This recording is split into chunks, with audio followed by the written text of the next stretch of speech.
এর আগের ভিডিওতে আমি দেখিয়েছিলাম ঝাড়খণ্ড ট্যুরে আমরা প্রথম দিন কি কি দেখেছিলাম আর কোথায় কোথায় গিয়েছিলাম। ফার্স্টে আমরা কোলাঘাট থেকে আমাদের জার্নি স্টার্ট করেছিলাম। তারপর আমরা প্রথমে এসেছিলাম দশম ফলস দেখতে।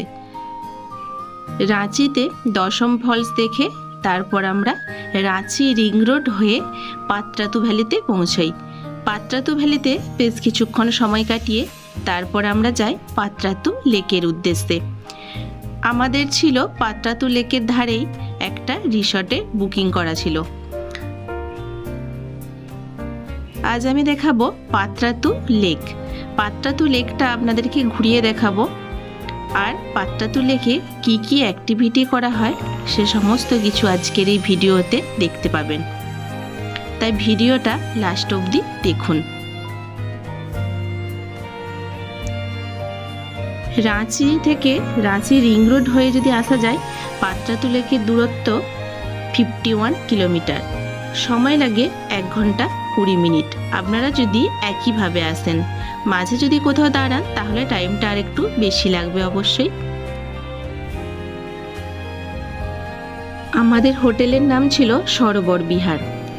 আজকে আমি শুধুমাত্র সরোবর বিহারের আশপাশটা আর পাত্রাতু লেকটা ঘুরিয়ে দেখাবো। এই হোটেলটার ভিডিও আমি খুব তাড়াতাড়ি নিয়ে আসবো। আপনারা চাইলে এই হোটেলে আপনারা পরে যখন আসবেন তখন বুকিং করে আসতে পারেন। পাত্রাতু ভ্যালি হয়ে পাত্রাতু লেকে আমরা প্রথম দিন পৌঁছাই বিকেল 4টের সময়। ওই দিনই আমরা একটু ফ্রেশ হয়ে বেরিয়ে পড়ি এই লেকের ধারে। আমাদের উদ্দেশ্য ছিল বোটিং করা। যেহেতু আমাদের পরের দিনই সকাল 9টার সময় বেরিয়ে যেতে হবে, তাহলে আর বোটিং করার কোনো সুযোগ থাকবে না, যেহেতু এখানে ওয়াটার অ্যাক্টিভিটিগুলো সব 10টার পরে শুরু হয়।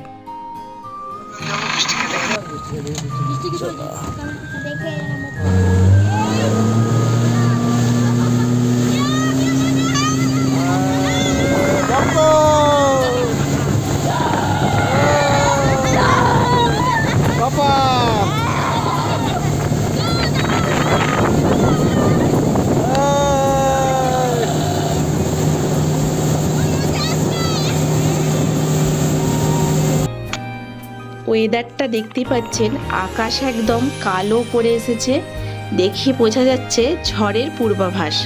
সত্যিই তাই, বোটিং করে আমরা ফিরতে না ফিরতেই প্রচণ্ড পরিমাণে বৃষ্টি শুরু হয়ে গিয়েছিল। প্রচুর পরিমাণে বৃষ্টি হচ্ছিল যে আমরা কেউ আর হোটেলে ফিরতে পারছিলাম না। শেষে হোটেলের রিসেপশনে ফোন করে ওখানকার একজন ভদ্রলোক বড় বড় ছাতা নিয়ে এসে আমাদেরকে হোটেলে ফিরিয়ে নিয়ে গিয়েছিলেন। এই বোটিংটা করতে ভালো লাগছিল বেশ। এত স্পিডে বোটটা যাচ্ছিল যে একটু একটু ভয়ও করেছিল। এবার আসি পরের দিন। পরের দিন সকাল সকাল আমরা একদম রেডি হয়ে নিয়েছিলাম। ব্রেকফাস্ট করেই আমরা বেরিয়ে পড়ব বেদলা ন্যাশনাল পার্কের উদ্দেশ্যে। তাই সকালবেলা পাত্রাতু লেকটা ভালোভাবে একটু ঘুরে নিচ্ছিলাম। আগের দিন যেহেতু ভালোভাবে একটু ঘোরা হয়নি, একদম আকাশ কালো করে বৃষ্টি এসেছিল, সেই জন্য পরের দিন ভালো করে একটু ঘুরে নিলাম আর একটু ছবি আর ভিডিও তুলে নিলাম। পাত্রাতু লেক ঝাড়খণ্ড পাহাড়ের কোলে অবস্থিত। প্রকৃতি প্রেমীদের কাছে এই লেক আকর্ষণের জায়গা। শান্ত পরিবেশে সময় কাটানোর সাথে রোমাঞ্চকর অভিজ্ঞতাও হবে আপনারা যদি এই লেকে বেড়াতে আসেন।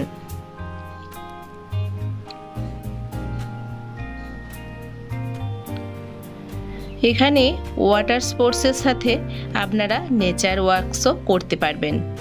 এছাড়াও আছে বোট রাইডিং এবং আরও অনেক রকমের ওয়াটার স্পোর্টস।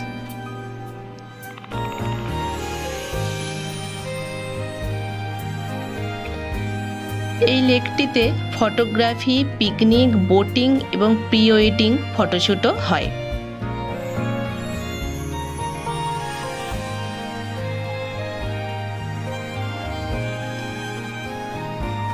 আমরা যেহেতু খুব সকাল সকাল এই লেকের ধারে এসেছিলাম, একদম শান্ত নির্জন পরিবেশ ছিল, আমরা ছাড়া আর কেউ তখন এখানে ছিল না।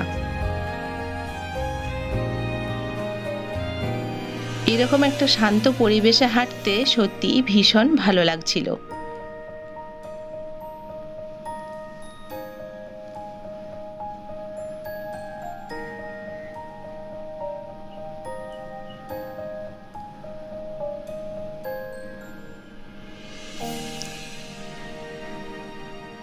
এই লেকের জল একদম পরিষ্কার, তাই এই লেককে বলা হয় mirror like water surface. Patratu lake আমরা ভালোভাবে ঘুরে এবং কিছু ছবি ও ভিডিও শ্যুট করে বেরিয়ে পড়লাম। এবার আমরা হোটেলে ফিরব। লেকের ধারে যেহেতু হোটেল, সেই জন্য খুব একটা তাড়া নেই।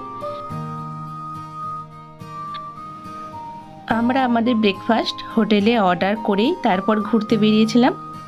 হোটেলে ফিরে দেখি ব্রেকফাস্ট একদম রেডি হয়ে গেছে। আমরা সকলে মিলে তাড়াতাড়ি করে ব্রেকফাস্টটা সেরে নিয়েছিলাম। আজকের ভিডিওটা যদি আপনাদের ভালো লেগে থাকে তাহলে অবশ্যই একটা লাইক করবেন আর কমেন্ট করে জানাবেন আপনাদের কেমন লাগলো। আর আমার চ্যানেলটিকে সাবস্ক্রাইব করে আমার পাশে থাকবেন, যাতে পরবর্তী ভিডিওগুলো আপনারা খুব সহজেই পেয়ে যান। এর পরের ভিডিও আসছে খুব তাড়াতাড়ি। আমরা হোটেল থেকে বেরিয়ে পড়েছিলাম সকাল 9টায়। এর পরের আমাদের গন্তব্য হলো বেতলা ন্যাশনাল পার্ক। আজকের মতো ভিডিও এই পর্যন্তই। দেখা হচ্ছে খুব তাড়াতাড়ি। বাই।